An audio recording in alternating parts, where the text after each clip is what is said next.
Assalamualaikum warahmatullahi wabarakatuh. Perkenalkan, nama saya Yayang Fatma Imania. Pada video kali ini, saya akan membahas mengenai solusi atas problematika pembelajaran IPA terpadu selama pandemi COVID-19.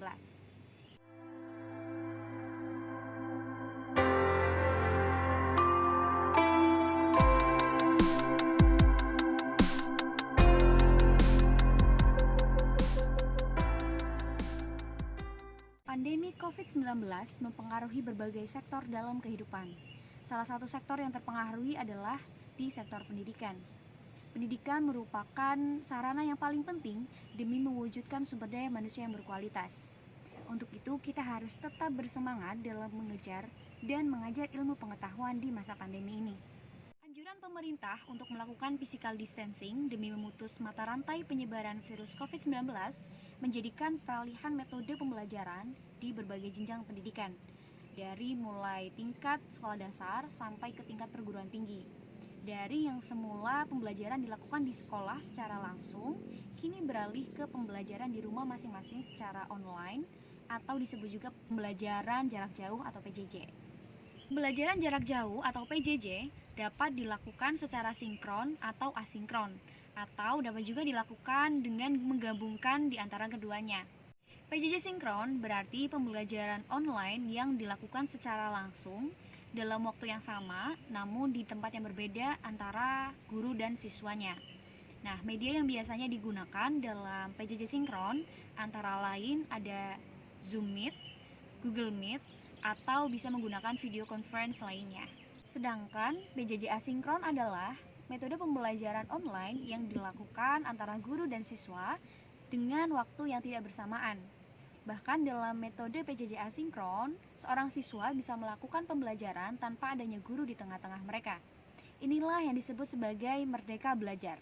Adapun media yang biasanya digunakan dalam pembelajaran online secara asinkron adalah yang pertama bisa menggunakan Google Classroom, bisa menggunakan Edmodo, bisa menggunakan grup WhatsApp, grup Telegram, atau dengan media e-learning lainnya.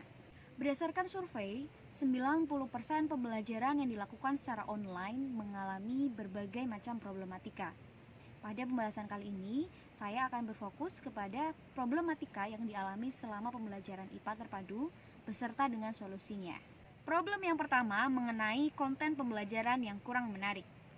Pembelajaran online menjadi tantangan tersendiri dalam pembagian fokus, karena banyak hal yang membuat kita kesulitan dalam berfokus saat melakukan pembelajaran secara online.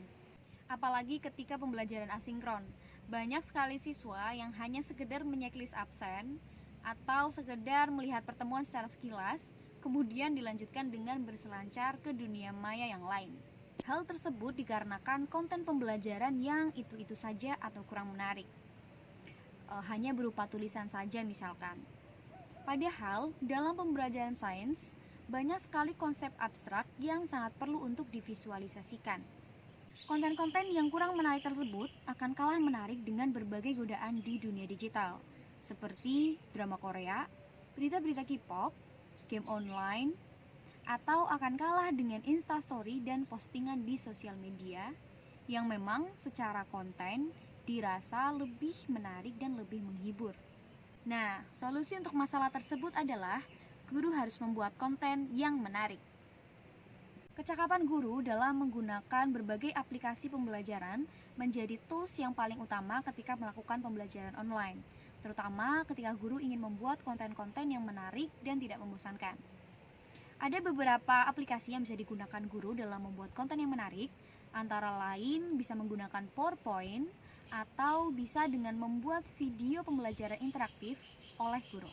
Namun pada kenyataannya, masih banyak guru yang belum memiliki kompetensi yang memadai dalam membuat media secara menarik.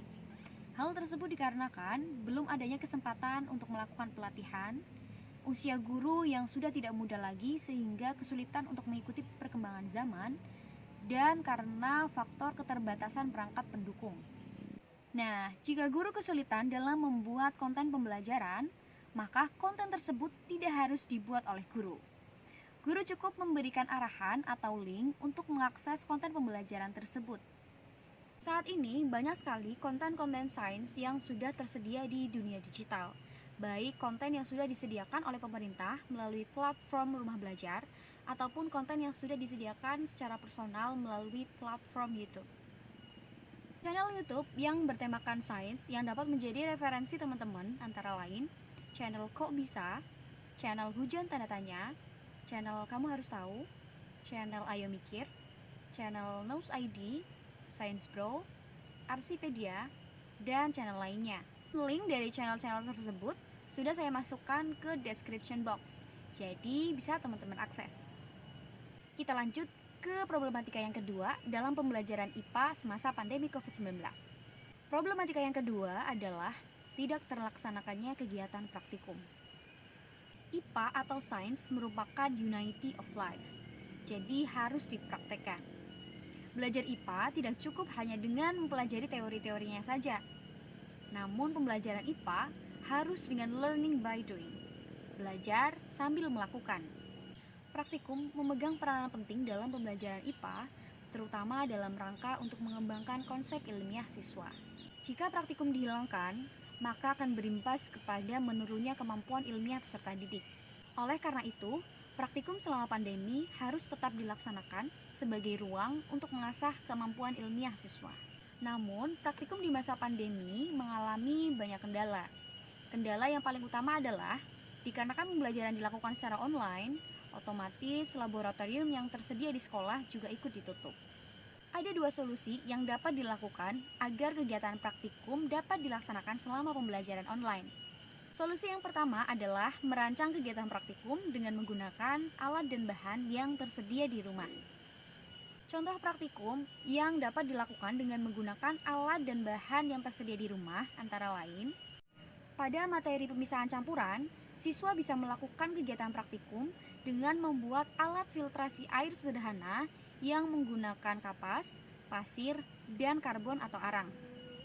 Kemudian, pada materi asam dan basa, siswa bisa melakukan praktikum untuk menentukan pH suatu bahan dengan menggunakan indikator alami, seperti kunyit, bunga mawar, bunga sepatu, atau dengan bunga trompet ungu. Kemudian, pada materi perkembangan vegetatif, siswa bisa melakukan percobaan dengan melakukan teknik steak atau menggunakan teknik cangkok buah yang bisa dilakukan bersama dengan keluarga. Selanjutnya, siswa juga bisa melakukan percobaan untuk menguji kandungan boraks dan formalin pada makanan dengan menggunakan indikator dari kunyit atau indikator dari bunga trompet ungu.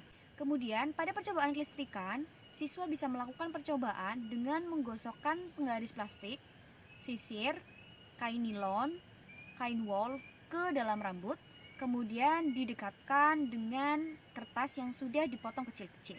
Dan masih banyak praktikum-praktikum lainnya yang bisa teman-teman akses di internet.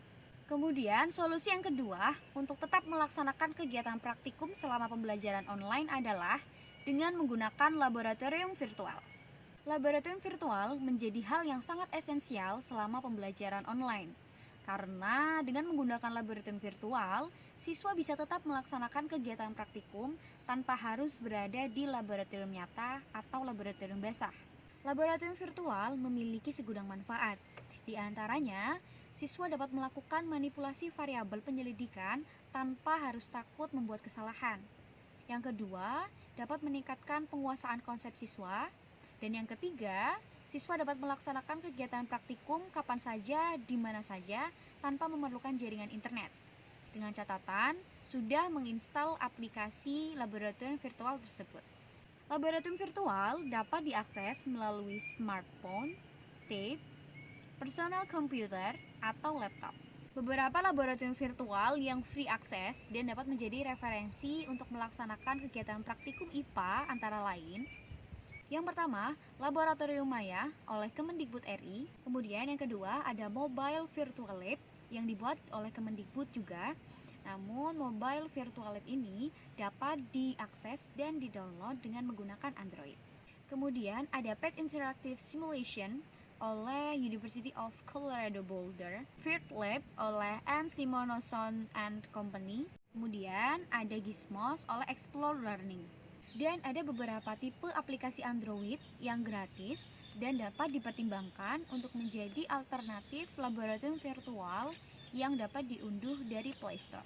Adapun beberapa aplikasi yang dapat menjadi referensi teman-teman antara lain, yang pertama ada Online Labs oleh CDIC Mumbai, yang kedua ada Chemistry and Physics Simulation oleh QX Team, lalu ada Science Animated oleh AsiCloud.org, kemudian ada Physics Lab oleh Turtle Sim, lalu ada Baker Mixed Chemical oleh TXIX. Dan masih banyak lagi beberapa laboratorium virtual yang bisa teman-teman akses di internet. Sekian beberapa solusi atas problematika pembelajaran IPA terpadu selama pandemi. Semoga video ini bermanfaat. Terima kasih. Wassalamualaikum warahmatullahi wabarakatuh.